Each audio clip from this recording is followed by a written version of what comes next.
പാലക്കാട് സ്കൂട്ടറിൽ പോവുകയായിരുന്ന യുവതിയെ ഇടിച്ചു വീഴ്ത്തി ലൈംഗികമായി പീഡിപ്പിക്കാൻ ശ്രമിച്ച യുവാവ് അറസ്റ്റിൽ. പട്ടിക്കാട് പൂവഞ്ചിറ സ്വദേശി വിഷ്ണുവാണ് പോലീസിന്റെ പിടിയിലായത്. ശനിയാഴ്ച അർദ്ധരാത്രിയോടെ വടക്കഞ്ചേരിക്ക് സമീപമാണ് സംഭവമുണ്ടായത്. സ്വകാര്യ സ്ഥാപനത്തിലെ ജീവനക്കാരിയായ യുവതി രാത്രി ഷിഫ്റ്റ് കഴിഞ്ഞ് വീട്ടിലേക്ക് പോകുകയായിരുന്നു. ഈ സമയം ബൈക്കിൽ പിന്തുടർന്നെത്തിയ വിഷ്ണു സ്കൂട്ടർ ഇടിച്ച് വീഴ്ത്തുകയായിരുന്നു. പരിക്കേറ്റ് നിലത്തു വീണ യുവതിയെ ഇയാൾ ലൈംഗികമായി ഉപദ്രവിക്കാൻ ശ്രമിച്ചു. ഇതിനിടെ യുവതി ബഹളം വെച്ചതോടെ വിഷ്ണു ഓടി രക്ഷപ്പെടുകയായിരുന്നു. വിവരമറിഞ്ഞെത്തിയ വടക്കഞ്ചേരി പോലീസ് CCTV ദൃശ്യങ്ങൾ കേന്ദ്രീകരിച്ച് നടത്തിയ അന്വേഷണത്തിൽ ഇയാളെ മണിക്കൂറുകൾക്കകം പിടികൂടുകയായിരുന്നു. വിഷ്ണു എറണാകുളത്ത് പോക്സോ കേസിൽ പ്രതിയാണെന്ന് പോലീസ് അറിയിച്ചു.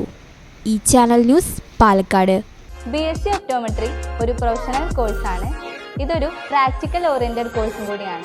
ക്ലാസ്സിൽ പഠിക്കുന്നതിനേക്കാൾ ക്ലിനിക്കൽ എക്സ്പോഷർ കൂടുതൽ വേണ്ടൊരു മേഖലയും കൂടിയാണ്.